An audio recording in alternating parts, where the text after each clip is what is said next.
Good morning, dear students. Today we will discuss about your lesson, the diamond necklace. As I teach you yesterday, how she go to the party and looking so pretty. Everyone get attention to her.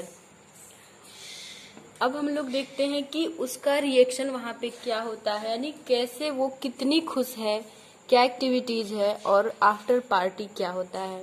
जैसा कि मैंने बताया था कि ये necklace ही उसकी जिंदगी में बहुत बड़ा स्यापा लेके आता है। तो कैसे ले आता है, क्योंकि अभी तो सब कुछ अच्छा चल रहा है। She danced with enthusiasm thinking of nothing.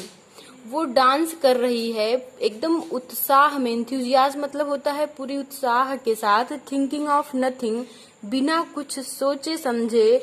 In a cloud of happiness, यानी क्लाउड ऑफ क्लाउड मतलब बादल होता है, लेकिन एकदम यहाँ पे मतलब है कि एकदम खुश होकर के, प्रसन्न होकर के वो डांस करती है। She and her husband went home around 4 o'clock। और वो और उसके पति वहां पे मतलब पार्टी अटेंड करने के बाद लगभग 4 बजे शाम को वहां से वापस आते हैं। When they were in the street, जब वे रास्ते में थे तभी they found no carriage, उन्हें कोई गाड़ी नहीं मिलती। कैरेज मतलब कोई साधन, यानी घर तक पहुंचाने के लिए। They began to look for one, और तभी उन्होंने एक को देखा आते हुए। They saw one at a distance, उन्होंने उसको थोड़ी दूर पर ही देखा।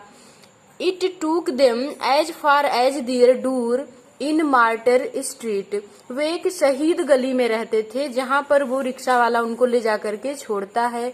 And they went wearily up to their apartment, और वे थके हारे, wearily मतलब थके हुए, अपने फ्लैट पर आते हैं। She stood in front of the glass for a final view of herself in her glory।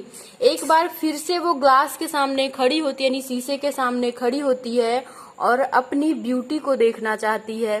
Suddenly she uttered a cry, और तभी वह अचानक रोती हुई कहती है। Her necklace was not around her neck, उसका हार उसके गले में नहीं है। She turned towards her husband, I have no longer have madam Forestier's necklace. वो रोती हुई कहती है, हकला रही है, थोड़ी सी स्टैमर्ड कर रही है। क्या कहती है, अपनी पति की तरफ मुड़ती है, कहती है कि मेरे पास मैडम फॉरेस्टायर का नेकलेस नहीं है। And they looked in the folds of the dress, और वे पूरे कपड़े जो रखे हुए हैं उसको, मतलब उन फोल्ड्स मतलब तह करके जो कपड़े रखे गए हैं उसको पलट पलट के देखते हैं। इन द पॉकेट्स एवरीवेयर, और जितने भी पॉकेट यानी झोले बिस्तर जो भी हैं सब में पलट पलट के देखते हैं। They could not find it, वे उसको कहीं नहीं पाते हैं। They looked at each other utterly cast down, वे दोनों एक दूसरे को मतलब एक के बाद एक देख ही रहे हैं। It will be necessary he said he to write to your friend that you have broken the clasp of the. It will be necessary said he, उनके पति ने उनसे कहा कि ये जरूरी है कि तुम अपनी फ्रेंड को ये लिखो।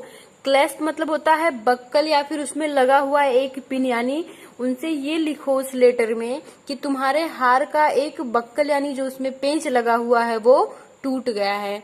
That you will have it repaired, that will give us some time.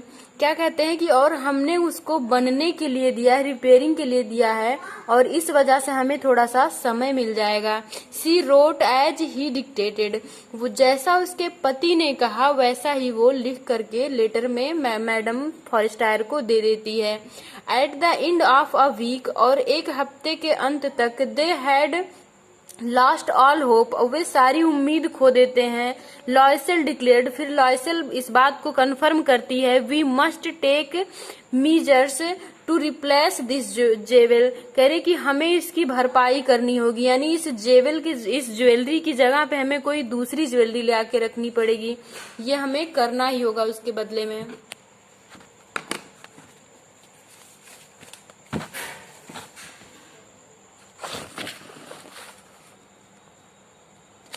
They went from jeweler to jeweler seeking a necklace like the other one।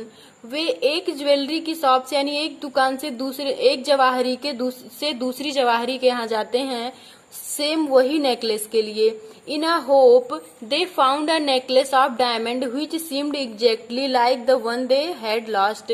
वे सोचते हैं कि उनको उसी तरह से सेम हूबहू वही नेकलेस मिल जाए जैसा उन्होंने उनसे खो गया है। It was valued of 40,000 Française.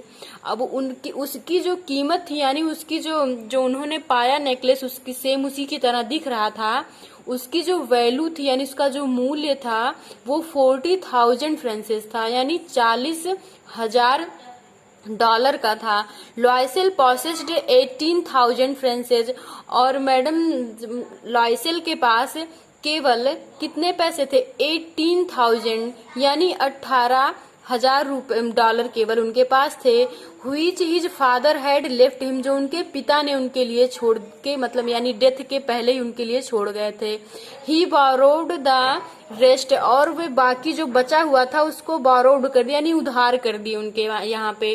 When madam Loisel took back the jewels to madam Forestier, और जब लॉयसेल उनका नेकलेस वापस देने जाती हैं तो क्या होता है, the latter said to her in a frigid tone, उनसे कहती हैं फ्रिगिड टोन मतलब घबराई हुई आवाज में, you should have returned them to me sooner for I might have needed them.